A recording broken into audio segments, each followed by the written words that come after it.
आप सभी दोस्तों का मेरे YouTube चैनल पर स्वागत एवं वेलकम। आपने अब तक हमारे चैनल को सब्सक्राइब नहीं किया है, प्लीज़ सब्सक्राइब करें, लाइक करें और शेयर करना ना भूलें।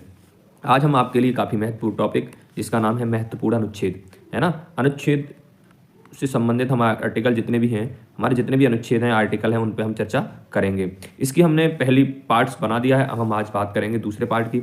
इस पार्ट में हम बात करेंगे इसकी राज्यपाल से संबंधित महत्वपूर्ण आर्टिकल हैं, कुछ अनुच्छेद हैं, उन पर हम चर्चा करेंगे।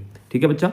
अब हम सबसे पहले हम जान लेते हैं राज्यपाल से संबंधित कुछ बिंदु महत्वपूर्ण। सबसे पहला बिंदु क्या है राज्यपाल से संबंधित, वो देख लेते हैं कि जो राज्यपाल होता है वो राज्य का संवैधानिक प्रमुख होता है। राज्य का क्या बच्चा? राज्य का संवैधानिक प्रमुख होता है। किसका? राज्य का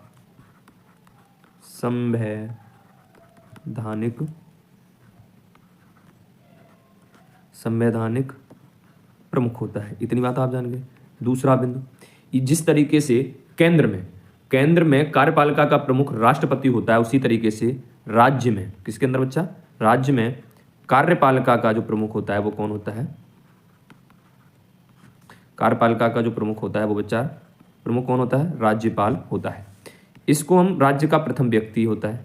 राज्य का प्रथम व्यक्ति कौन होता है? राज्य का प्रथम व्यक्ति भी कौन होता है? राज्यपाल ही होता है। इतने हम तीन बिंदु इनके बारे में हम जान गए। अब हम बात करते हैं इन पे संबंधित आर्टिकल्स की। सबसे पहला हमारा जो अनुच्छेद है उस पर हम चर्चा करते हैं। उस पर हम चर्चा करेंगे, आर्टिकल आपका है 152। 152 आर्टिकल क्या कहता है वो जान लीजिए। 152 आर्टिकल ये कहता है कि राज्यपाल की परिभाषा, किसकी बच्चा? राज्यपाल की परिभाषा से संबंधित है आर्टिकल 152। अब हम इस पे चर्चा करेंगे आपके आर्टिकल 153 पर।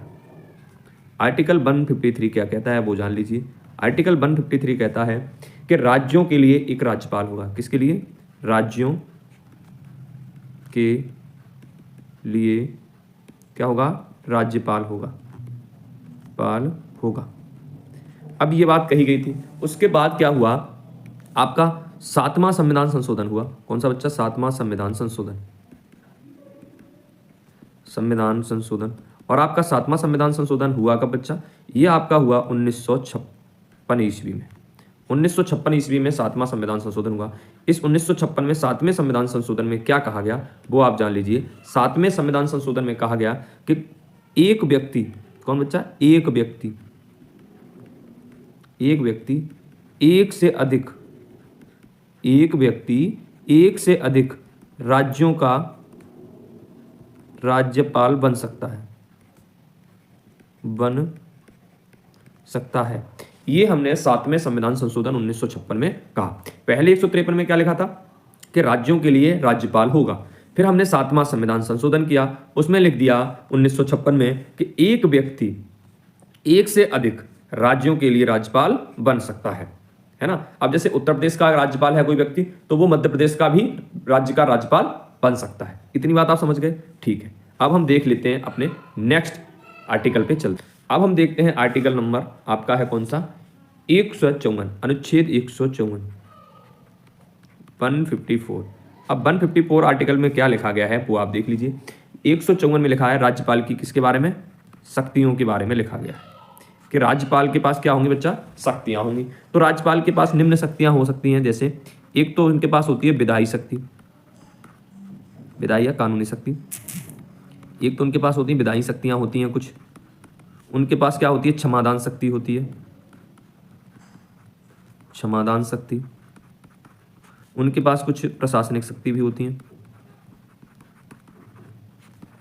इस तरीके से उनके पास शक्तियां होती हैं। किनके पास बच्चा? राज्यपाल के पास। इतनी बात समझ गए। अब हम देखते हैं अनुच्छेद 155।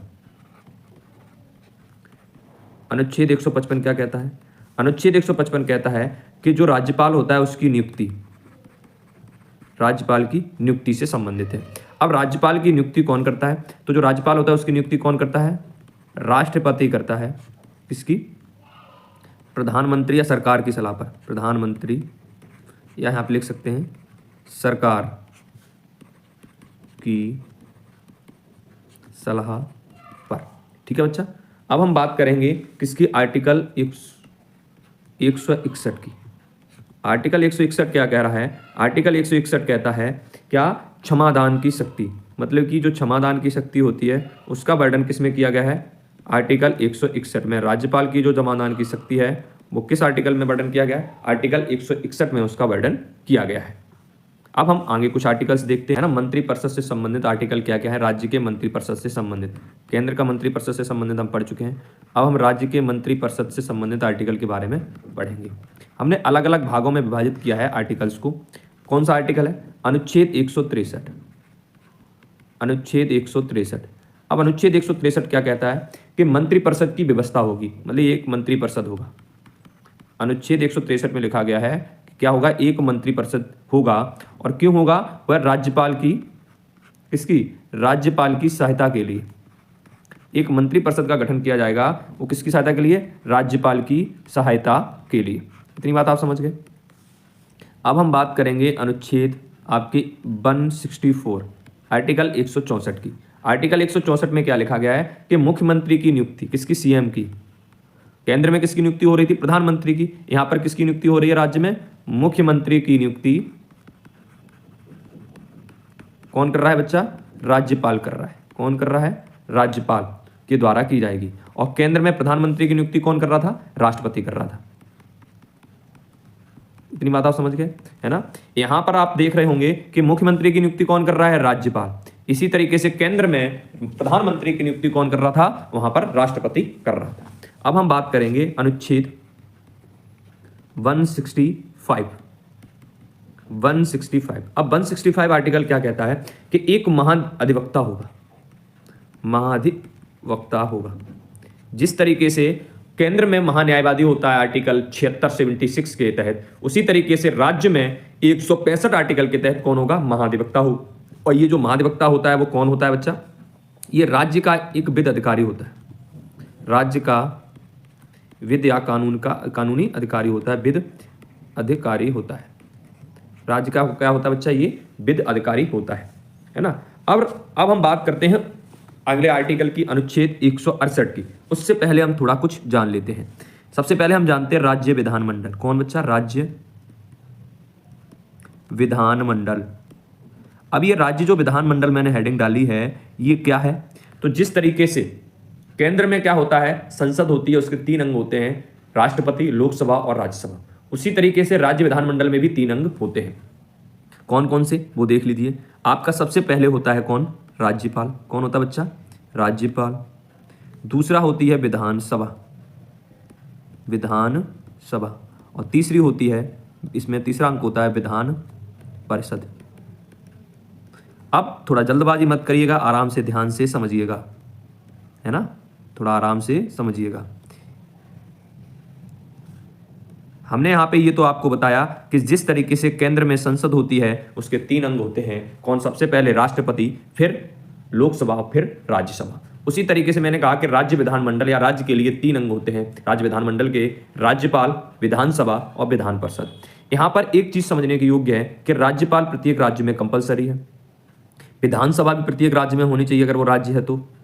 लेकिन ये जरूरी नहीं है कि वहां पर विधान परिषद ही हो, ऐसा जरूरी नहीं है। कई ऐसे राज्य हैं जिसके अंदर विधान परिषद नहीं है, पर कई ऐसे राज्य हैं जिनके अंदर विधान परिषद है।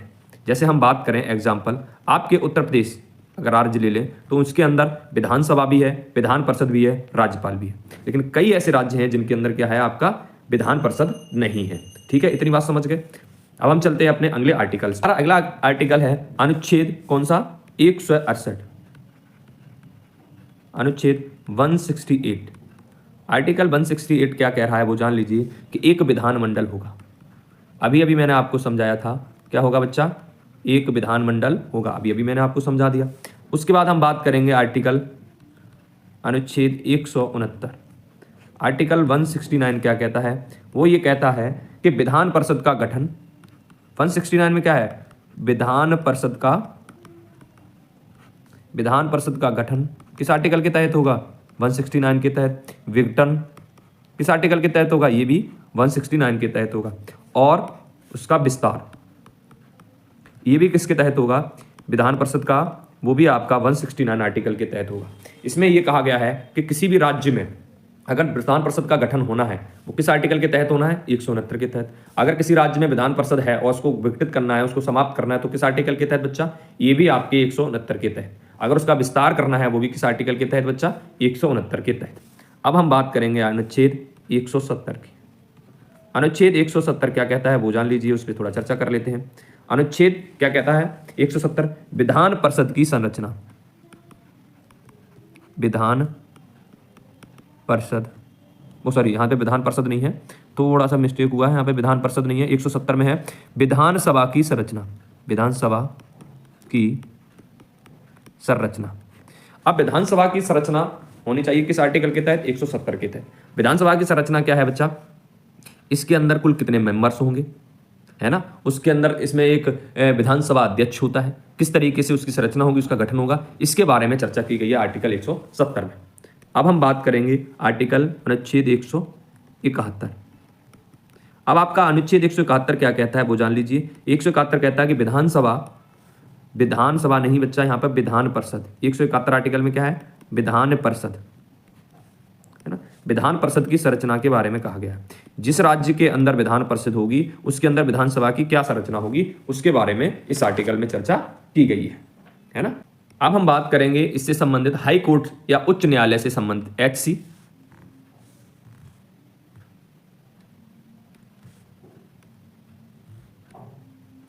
किससे, HC या उच्च न्यायालय। हाई कोर्ट या आप यहां पे लिख सकते हैं उच्च न्यायालय।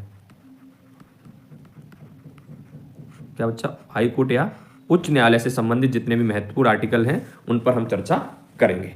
ठीक है, सबसे पहले हम देखते हैं अनुच्छेद 214। अनुच्छेद 214 क्या कहता है, सबसे पहले हम उस पर देख लेते हैं। 214 ने कहा है कि राज्यों के लिए, किसके लिए बच्चा, राज्यों के लिए क्या होगा बच्चा, एक हाई कोर्ट या उच्च न्यायालय की व्यवस्था की है। किसके तहत, आर्टिकल 214 के तहत कि राज्यों के लिए एक उच्च न्यायालय की व्यवस्था होनी चाहिए। ये किस आर्टिकल के तहत है, आर्टिकल 214 के तहत, है ना। अब इसके अंदर तो एक व्यवस्था होनी चाहिए कि एक हाई कोर्ट होना चाहिए, लेकिन अगले आर्टिकल में लिखा गया है अनुच्छेद 216। अनुच्छेद 216 ये कहता है कि क्या होना चाहिए, गठन होना चाहिए, है ना। राज्यों के लिए एक हाई कोर्ट का, राज्यों के लिए एक किसका, हाई कोर्ट का या उच्च न्यायालय का क्या होना चाहिए, गठन होना चाहिए, है ना। यहां पर तो व्यवस्था की बात की गई है, पर यहां पर किसकी बात की गई है, हाई कोर्ट का गठन होना चाहिए आर्टिकल 216 तहत, किसके लिए, राज्यों के लिए, है ना। अब हम बात करेंगे अनुच्छेद 231 की। अनुच्छेद 231 ये कहता है कि 2 या 2 से अधिक, क्या बच्चा, 2 या 2 से अधिक राज्यों के लिए एक हाई कोर्ट की व्यवस्था, एक हाई कोर्ट की व्यवस्था की बात कहता है। अब क्या है वो समझ लो। ये कहता है कि 231 आर्टिकल ने ये कहा है कि जैसे क्या है, 2 या 2 से अधिक, मतलब एक जैसे उत्तर प्रदेश राज्य है या कोई और भी राज्य है, दूसरा एक और राज्य मान लो जैसे उत्तर प्रदेश उत्तराखंड, उसके लिए क्या है कि एक ही हाई कोर्ट होगा और वो 2 राज्यों के लिए काम करेगा। जैसे हमने हाई कोर्ट मान लिया, एक हाई कोर्ट है आपका, जैसे सपोज करो फॉर एग्जाम्पल कि उत्तर प्रदेश का हाई कोर्ट है इलाहाबाद के अंदर, है ना, इलाहाबाद के अंदर हाई कोर्ट है, तो यही हाई कोर्ट काम कर रहा है किसके लिए, उत्तर प्रदेश के लिए, और यही हाई कोर्ट यूपी या उत्तराखंड के लिए कार्य करे। तो देखो 2 या 2 से अधिक, हमने सिर्फ 2 की बात कर रहे हैं, यहाँ पे और से अधिक भी बात चल रही है, 3 भी हो सकते हैं। जैसे यहाँ बिहार के लिए भी यहाँ पर ही यही उत्तर प्रदेश का high court Allahabad high court कार्य करे उच्च न्यायालय के रूप में। तो ये बात इस आर्टिकल में कही गई है। इतनी बात आप समझ गए, ठीक है। केंद्र और राज्य संबंध, है ना, केंद्र किस किस के बीच, केंद्र सरकार और राज्य के बीच क्या है, संबंध। अब क्या क्या संबंध है पहले जान लीजिए, इनके बीच कौन कौन से संबंध हैं। एक तो विधायी संबंध होते हैं, किन किन के बीच, कानूनी संबंध राज्य और केंद्र के बीच, है ना। वित्तीय संबंध होते हैं, लेन देन के भी संबंध होते हैं केंद्र और राज्य के बीच। इसी तरीके से प्रशासनिक संबंध भी होते हैं केंद्र और राज्य सरकारों के बीच, है ना। इनसे ही संबंधित हम आर्टिकल्स पर क्या करेंगे बच्चा, चर्चा करेंगे। इतनी बात आप समझ रहे हैं, ठीक है। तो हम सबसे पहला आर्टिकल देखते हैं आपका अनुच्छेद 249। अनुच्छेद 249 क्या कहता है वो आप देख लें। सबसे पहला आर्टिकल है अनुच्छेद 249 क्या कह रहा है, वो कहता है कि राज्य सूची पर केंद्र सरकार द्वारा कानून बनाने का प्रावधान। देखो 3 तरीके की सूचियां होती हैं। कौन कौन सी बच्चा सूचियां होती हैं, एक आपकी होती है राज्य सूची, ठीक है। दूसरी होती है संघ सूची, तीसरी होती है समवर्ती सूची, है ना। इसका वर्णन कौन सी अनुसूची में दिया गया है? 7वीं अनुसूची में इन तीनों सूचियों का वर्णन किया गया है। 7वीं अनुसूची के तहत इन तीनों सूचियों का वर्णन किया गया। कौन सी? राज्य सूची, संघ सूची और आपकी कौन सी है? समवर्ती सूची। इन तीनों सूचियों का वर्णन किया गया है। राज्य सूची में यही बात, इस राज्य सूची पे क्या कहा है कि राज्य सूची पर केंद्र द्वारा कानून बनाने का प्रावधान। वैसे तो ये कहा गया राज्य सूची पर राज्य सरकार कानून बनाएगी, संघ सूची पर केंद्र सरकार या संघ सरकार कानून बनाएगी और समवर्ती सूची पर दोनों लोग कानून बना सकते हैं। पर अंतिम जो कानून बना सकती है वो कौन? संघ सरकार ही बना सकती है। सेंट्रल गवर्नमेंट का ही कानून माना जाएगा किस पर? समवर्ती सूची पर या समवर्ती सूची के विषयों पर। अब 249 आर्टिकल क्या कहता है कि जो राज्य सूची है, क्या है बच्चा? राज्य सूची है। राज्य सूची पर कौन? केंद्र द्वारा कानून बनाने का प्रावधान। अब ये कैसे बनाती है वो जान लीजिए। अगर आप सोचो, विचार करो कि क्या हुआ कि राज्य सूची पर राज्यसभा विधेयक पास कर दे। जैसे क्या हुआ कि राज्य सूची पर कोई विषय था, राज्य सूची का, है ना, वो देश की एकता अखंडता से संबंधित था कोई विषय, है ना। तो उसमें क्या करना होगा, जो राज्यसभा है अपनी, जो राज्यसभा है उस विधेयक को क्या कर दे, जो भी बिल था जिस पे चर्चा चल रही थी, जिस विधेयक पर या विधेयक बिल पर, उस विधेयक को राज्यसभा क्या कर दे? राज्यसभा उस विधेयक को पास कर दे, है ना। अब क्या कहना चाह रहे हैं, फिर एक बार समझ लो कि राज्य सूची पर केंद्र सरकार द्वारा कानून बनाने का प्रावधान 249 आर्टिकल में दिया है। वो कैसे बना सकती है? जैसे राज्य सूची का कोई विषय है और वो देश की एकता अखंडता से संबंधित विषय है, तो उस पर क्या करे, और उस पर बनाने का अधिकार किसको था? राज्य को। तो अब केंद्र सरकार कब कानून बनाएगी? जब राज्यसभा या जो सेंट्रल का सदन होता है, उच्च सदन जिसे राज्यसभा बोलते हैं, वो अपने यहाँ उसको बिल को क्या कर दे? पास कर दे। तो उस पर फिर राज्य सरकार कानून नहीं बनाएगी, उस पर कौन कानून बनाएगा बच्चा? केंद्र सरकार कानून बनाएगी। किस पर? केंद्र सरकार राज्य सूची के विषय पर। ये बात इसमें कही गई है आर्टिकल 249 में। लेकिन आप लोकसभा में अगर उस प्रावधान को पास करते तो उसका कोई महत्व नहीं है। राज्यसभा में ही पास करे तभी केंद्र सरकार राज्य सूची के विषय पर प्रावधान कानून बना सकती है 249 आर्टिकल के तहत। अब हम बात करेंगे अनुच्छेद 262 की। अनुच्छेद 262 क्या कहता है? अनुच्छेद 262 ये कहता है कि नदी जल विवाद, नदी में आपने देखा होगा बहुत से राज्यों के बीच में नदी के जल को लेकर क्या चलते रहते हैं? विवाद चलते रहते हैं कि ये हमारे यहाँ पर मेरा बांध बनेगा, ये मैं इस पानी को यूटिलाइज करूंगा या आप यूटिलाइज करें। इस तरीके से जो विवाद हैं उनका निस्तार किस आर्टिकल 262 के तहत किया जाता है। अब हम बात करेंगे अनुच्छेद 263 की। अनुच्छेद 263, अनुच्छेद आपका 263 क्या कहता है वो देख लीजिए। अनुच्छेद 263 ये कहता है अंतरराज्यीय परिषद। इसका बच्चा अंतरराज्यीय परिषद, अंतरराज्यीय परिषद आर्टिकल 263 के अंदर है। अच्छा, अंतरराज्यीय परिषद का क्या मतलब है वो आज आप जान लीजिए कि अंतरराज्यीय परिषद के तहत क्या होता है कि एक मीटिंग बुलाता है कौन? प्रधानमंत्री। प्रधानमंत्री एक मीटिंग बुलाता है, उसके अंदर क्या होता है कि जितने भी राज्य हैं, राज्यों के सभी मुख्यमंत्री उस मीटिंग में भाग लेते हैं। सभी मुख्यमंत्री उस मीटिंग में क्या लेते हैं? उस बैठक में क्या लेते हैं? भाग लेते हैं और अपनी अपनी समस्याओं को बताते हैं। इसी को हम बोलते हैं अंतरराज्यीय परिषद। यही है अंतरराज्यीय परिषद का गठन। इसका प्रमुख कौन होता है? प्रधानमंत्री होता है। उसकी अध्यक्षता कौन करता है बच्चा? प्रधानमंत्री ही करता है अंतरराज्यीय परिषद की। अब इससे आगे हम आर्टिकल अनुच्छेद 266, अनुच्छेद 266 कहता है कि संचित निधि से संबंधित है। इसके अंदर किसका वर्णन किया गया? आर्टिकल 266 में संचित निधि का वर्णन किया गया है। अब ये संचित निधि क्या है? संचित निधि क्या है वो आप जान लीजिए। संचित निधि वो निधि है जिसमें भारत जो है ना, भारत सरकार है ना, भारत में जो भी राजस्व या सरकार के द्वारा जो भी राजस्व की वसूली होती है या एकत्रित किया जाता है, वसूल या एकत्र किया जाता है, उसे केंद्र सरकार क्या करती है? केंद्र सरकार संचित निधि में जमा रखती है। किसमें? संचित निधि में क्या करती है? उस कर को या जो भी राजस्व एकत्रित होता है उसे संचित निधि में क्या करती है? जमा रखते हैं। ये होती है संचित निधि। उसके अंदर जो भी राज्य सरकार ने कर वसूल किया है, टैक्स वसूल किया है, उसको किसमें? संचित निधि में रखती है। इसे बोलते हैं संचित निधि। अब हम बात करते हैं अनुच्छेद 267 की। आर्टिकल 267 क्या कहता है वो जान लीजिए। आर्टिकल 267 कहता है आकस्मिक निधि। एक तो आपकी संचय निधि होगी, दूसरी होती है आकस्मिक निधि।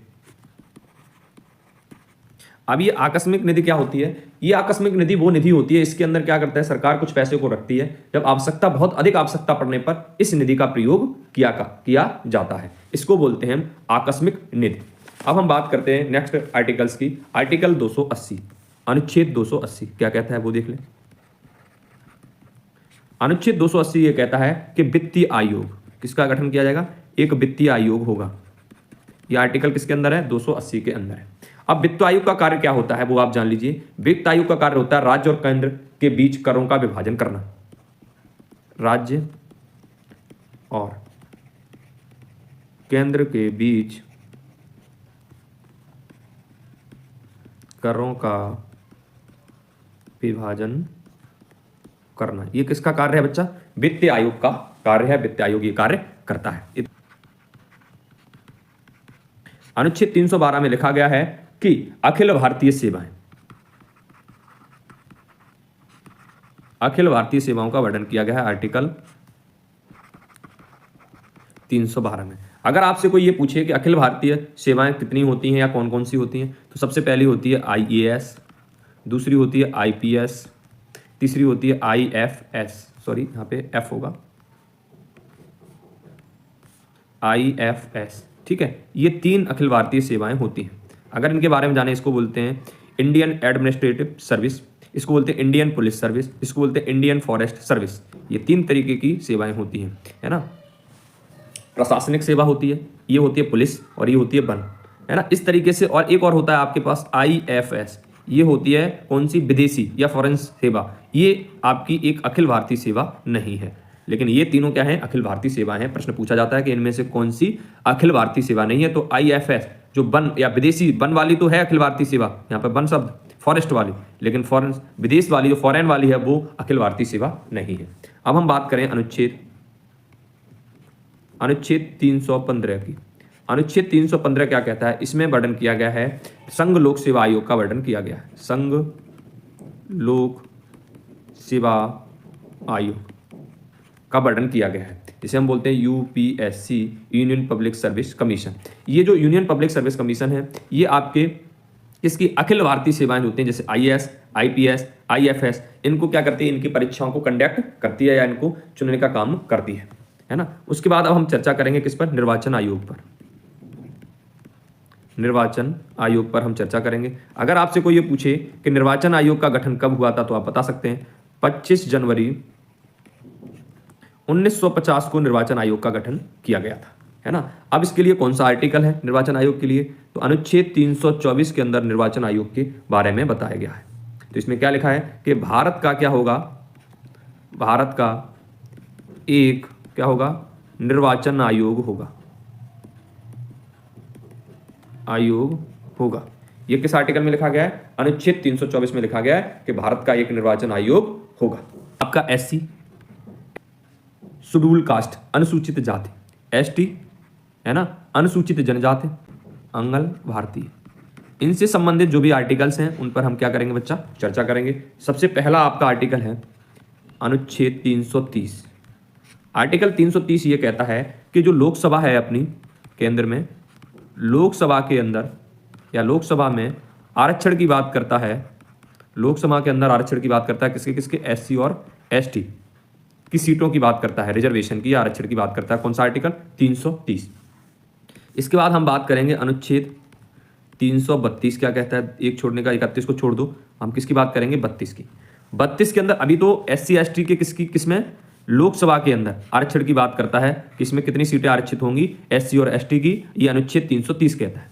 अब आर्टिकल आपका कौन सा? 332 कहता है कि विधानसभा के अंदर, ऊपर अभी लोकसभा की बात चल रही है, अब विधानसभा में कितनी सीटें आरक्षित होंगी, है ना, किसके अंदर? एससी और एसटी की सीटें किसके अंदर बच्चा? विधानसभा के अंदर। ये बात कौन सा आर्टिकल करता है? तो ये आपका आर्टिकल करता है अनुच्छेद 332, है ना। ये कौन सा आर्टिकल करता है? अनुच्छेद 332। अब हम बात करेंगे अनुच्छेद 335।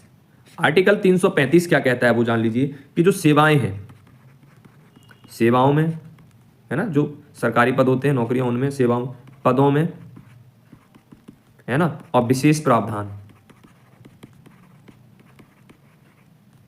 प्रावधान एवं विशेष आरक्षण दिया जाए। आर्टिकल 335 ये बात कहता है, समझ गए आपको? आर्टिकल 335 क्या कहता है कि सेवाओं में एससी एसटीओं को, पदों में विशेष प्रावधान इनके लिए बनाए गए और विशेष आरक्षण की बात करता है। कौन सा आर्टिकल? 335। अब हम बात करेंगे अनुच्छेद 338 की। अनुच्छेद 338 ये कहता है, 38 कि इसमें क्या होगा? एससी आयोग का गठन। एससी आयोग का गठन किस आर्टिकल के तहत हुआ? तो 338 आर्टिकल के तहत एससी आयोग का गठन किया गया है। और अनुच्छेद 338A, इसके अंदर एसटी आयोग का गठन किया गया है। किसका बच्चा? एसटी आयोग का गठन किया गया है। आर्टिकल 338A के तहत एसटी आयोग का गठन किया गया है। अब हम बात करेंगे अंगल भारतीय। अभी शब्द हमने लिखा था अंगल भारतीय, अंगल भारतीय। अब अंगल भारतीय से कौन कौन से आर्टिकल हैं वो देख लें। पहला है आपका अनुच्छेद 331।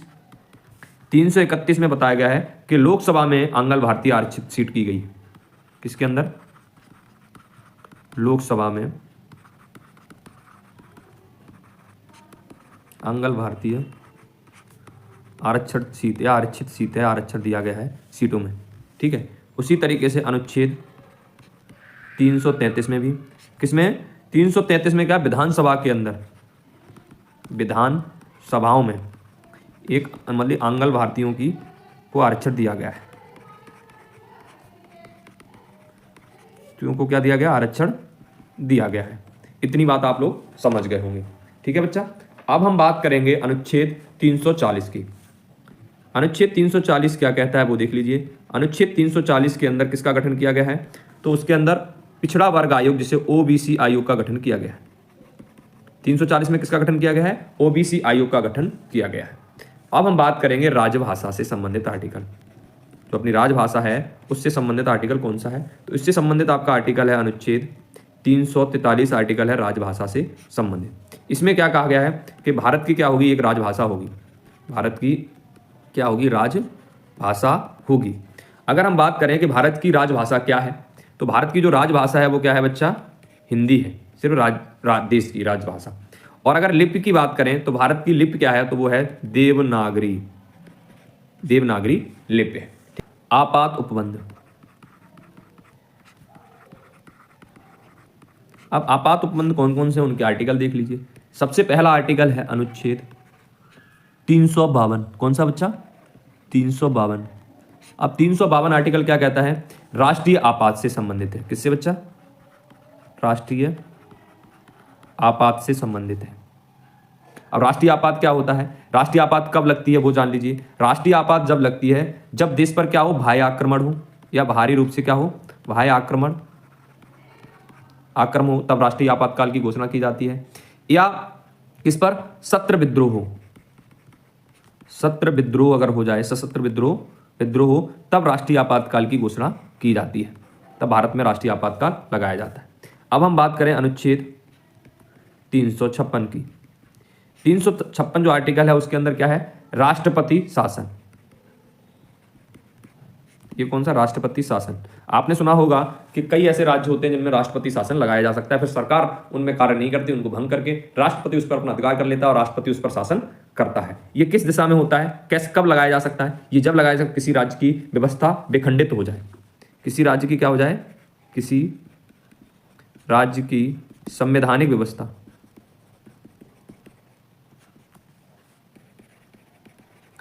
सरकार उसको संभाल ना पाए या विखंडित हो जाए,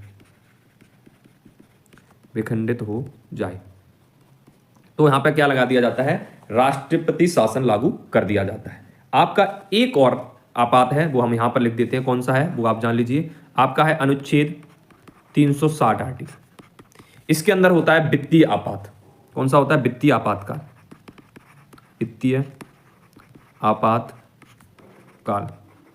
वित्तीय आपातकाल वो आपातकाल होता है जब किसी भी देश में क्या हो जाए बच्चा?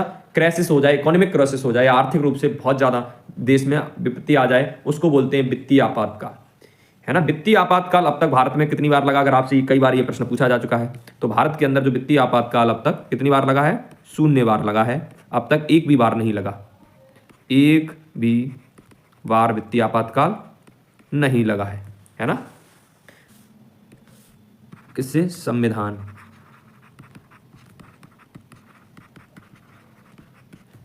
संशोधन से संबंधित। कौन सा आर्टिकल, अनुच्छेद 368।